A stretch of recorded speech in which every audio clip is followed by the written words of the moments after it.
Ladies and gentlemen, please welcome Apollo the robot. Hello, people. How is Austin treating you? Are you digging South by? So this is going to be a video on the new Apollo robot. This is Apptronik, a company focused on developing humanoid robotics for a variety of industries, use case. And this was something that I found to be absolutely incredible because they recently did a very impressive demo in which they showcased exactly what this robot can do.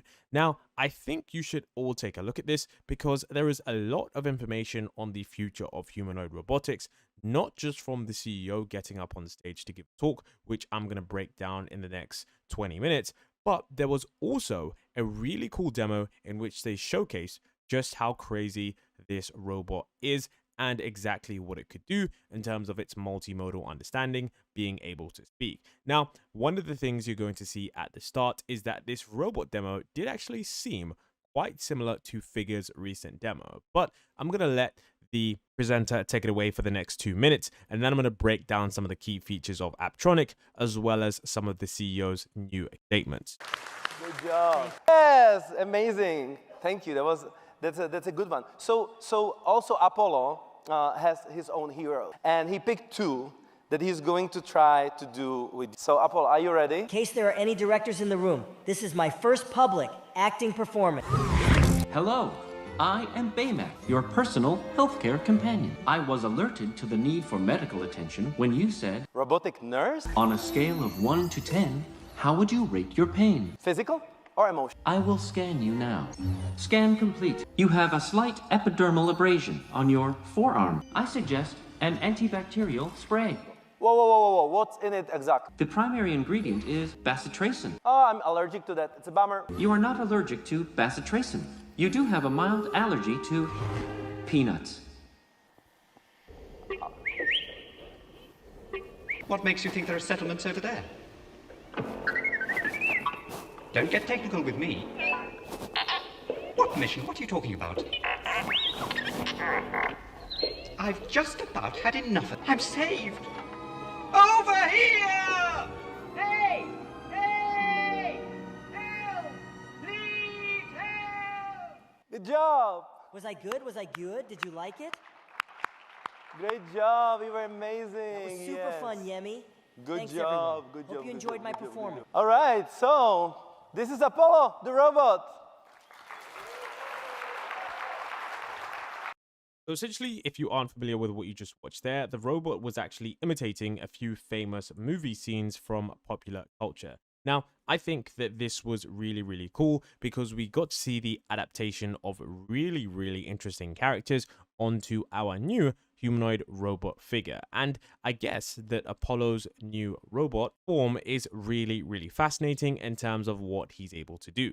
Now, one of the things I really liked about this robot was, of course, the way how the mouth moved and just the humanness that this robot seems to have. I don't know whether it's the voice, the way it moves, the way its face is just so simple and inviting, but I do think that this robot is a little more pleasing than some of the other ones that just have simply a complete glass head, because although I might be anthropomorphizing this robot, I do think that it does actually play into how people will perceive your humanoid robots and thus how they will perceive your company. I think it is rather fascinating because whilst robots might not have emotions in their current state due to RLHF or whatever fine-tuning that some of these companies may have opted to do, I think, like I said before, it will be important for some of them to look and act in a certain way, whatever their target market may be. Now, of course, if this is just, you know, a robot for the warehouse, which it's just going to be completely dark,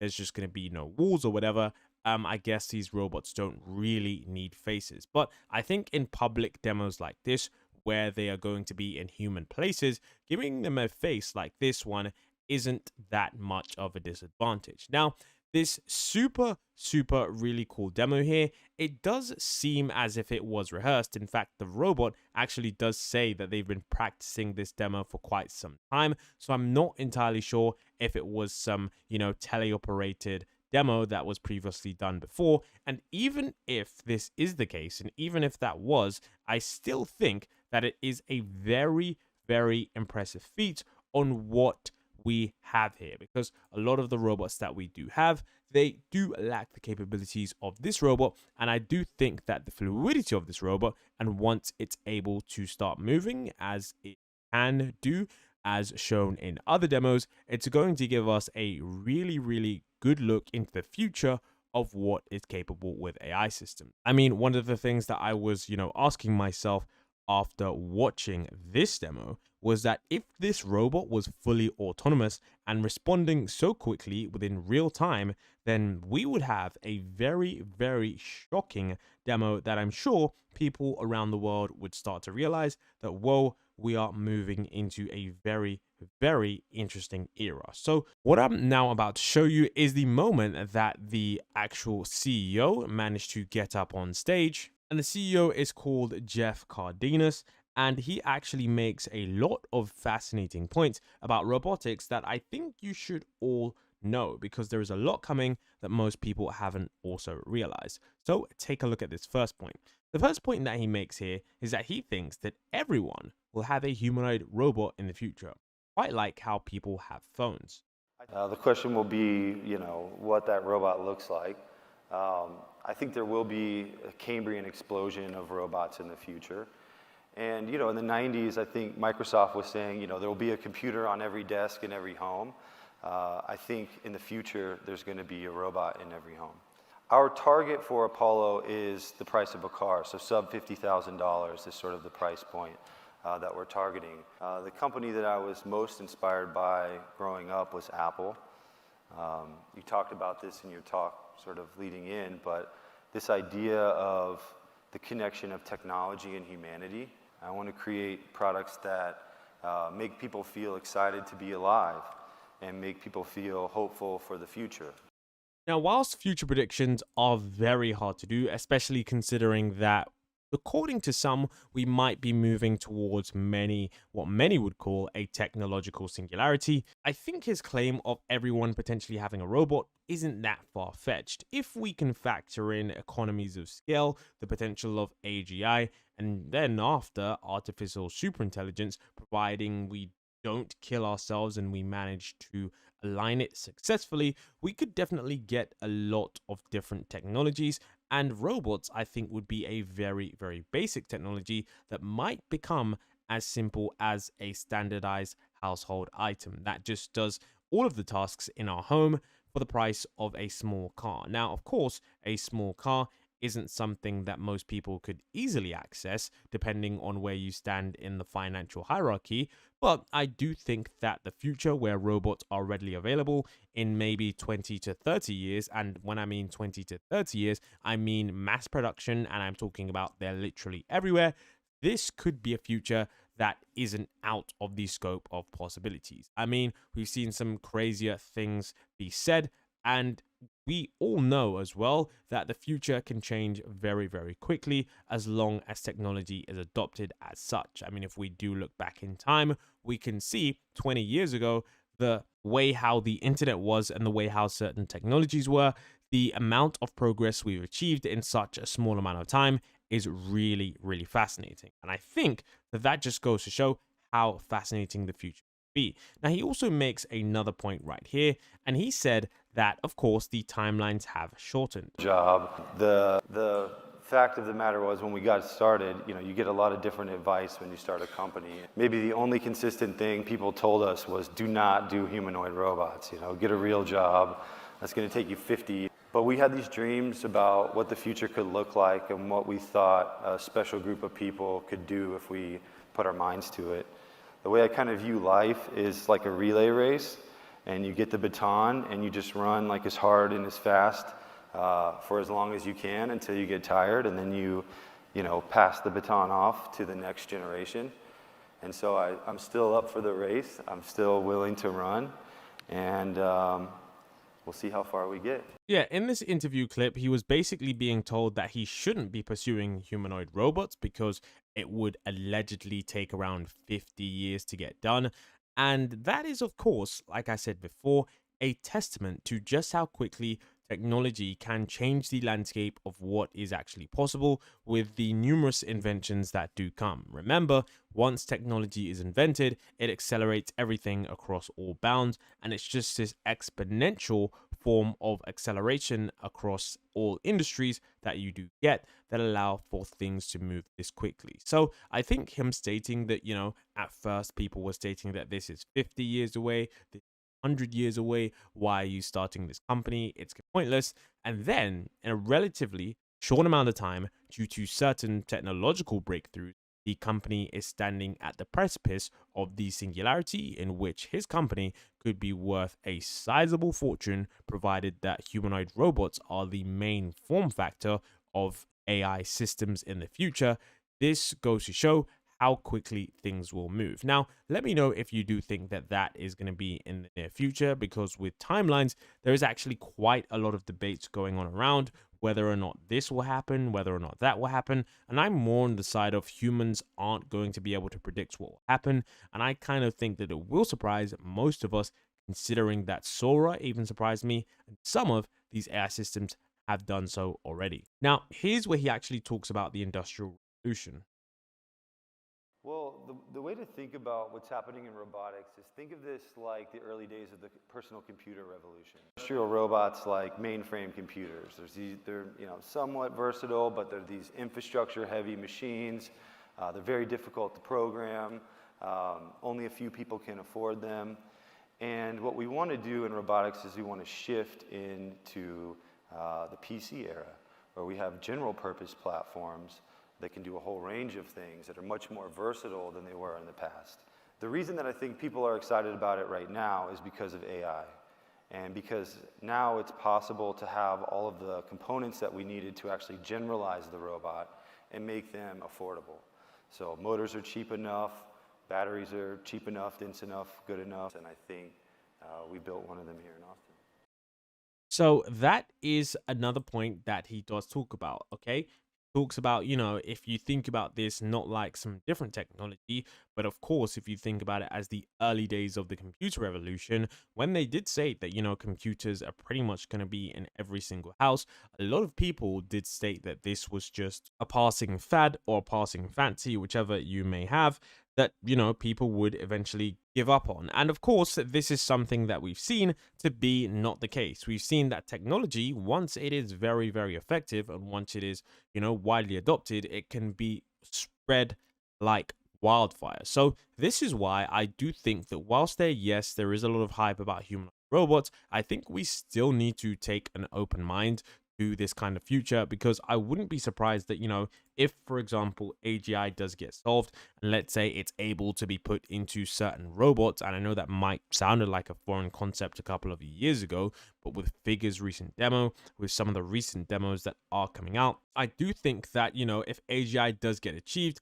it does unlock a bunch of different things. And of course, humanoid robots in that form factor would be one of the key things that would really change the world, because can you imagine a world where we have, just hundreds and hundreds of humanoid robots doing many different tasks? The economy is literally going to speed up by maybe even 100x. I mean, AGI x humanoid form factor, that could be a really, really, really big game changer in how much progress we're able to make as a society, because that is going to be an entirely new labor force that pretty much works non-stop 24/7 and does it with remarkable accuracy and doesn't need any additional training. So that is going to be, something that is quite hard for people to conceptualize, but every year the rate of progress will increase, because things will get more efficient, they'll get better, they'll get faster, and of course they'll get cheaper. And that's what we've seen previously with other technologies. So that's why I think thinking about this like the Industrial Revolution is actually a very important thought exercise, because it allows you to conceptualize just how crazy these robots could be if they do materialize across the globe.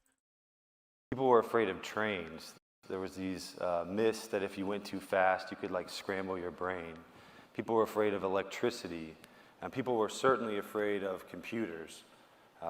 This whole sort of jobs question was a big topic around computers, and people really fought them in the early days. We're facing major labor shortages. where if every unemployed person got a job tomorrow, we'd still be short millions of jobs.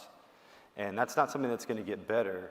That's actually something that's continuing to get worse. I have these dreams of Star Wars where the robots help to support life. And I think if you look into the future, maybe 10, 20 years from now, I think it will be hard to imagine your life without. Yeah, this is where he actually discusses fear, because at the start, many people were in fact afraid of trains. They were pretty much afraid of planes, afraid of helicopters.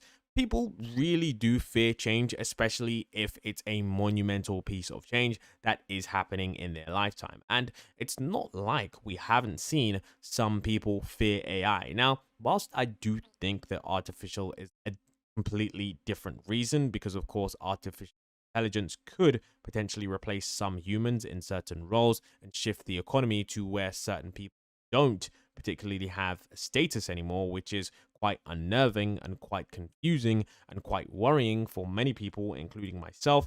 I think that this kind of change is a little bit different in the sense that if it is deployed correctly and it is managed effectively, it does have the possibility to provide abundance for everyone. However, it is much easier said than done, and if history does repeat itself, it seems like we could be heading towards a detrimental future unless there are some strict policies in place to ensure the benefits are widely redistributed and done so in an effective manner. So it will be interesting to see how this future is shaped. And of course, like I said before, this is something that, many of us are going to struggle to predict, even if we do take a lot of our time staring at these pieces of information and keeping up to date with this stuff.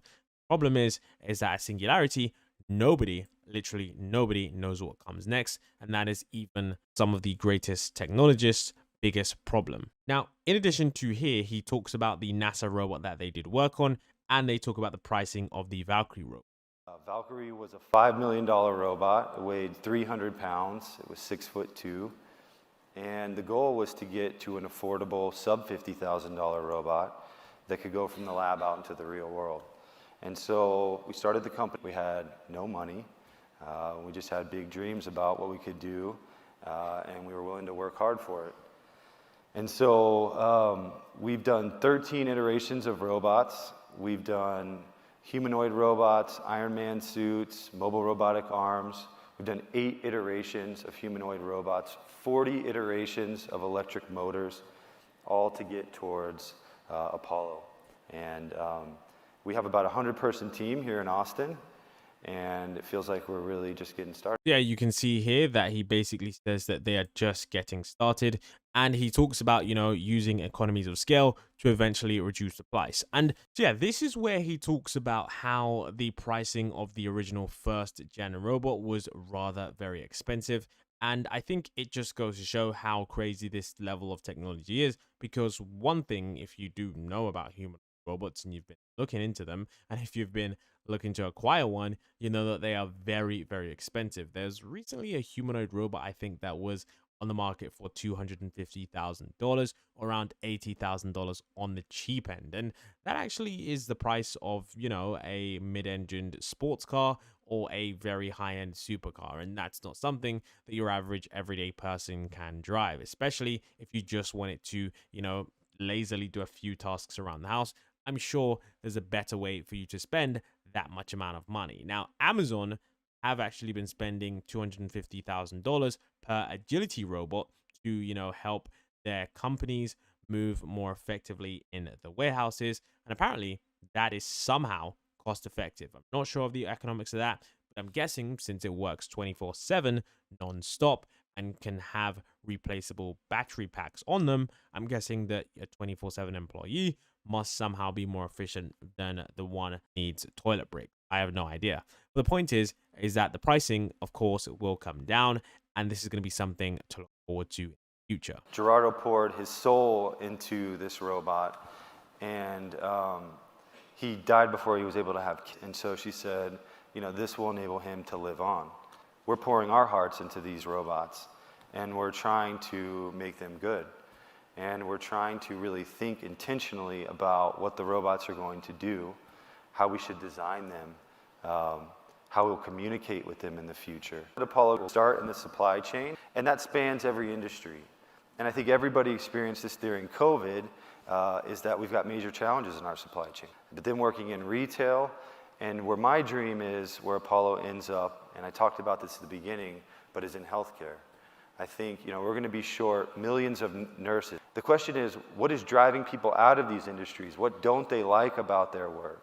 And how can you pair a robot with a person so the robot does the worst part of the job, and then you can elevate people to do new types of work in new types of ways. So I think this one as well was one of the best parts of his entire statement, because this most likely quells many people's fears and theories about AI taking away your jobs. Now, whilst yes, that might just seem like something that this video could say in order to quell people's fears, I think it is an important discussion to start, because of course, many people are unsure about their role in the post-AGI economy. And that's something that I actually talk about quite a lot on my second channel, called post-AGI economics. And I think it's really important to talk about, because if the future is going to change quickly and, you know, it's very hard to predict, it makes sense to at least do some kind of planning so you aren't left, you know, in the desert, just standing out in the rain, just in a very confused position. But the point here is that he talks about how Apollo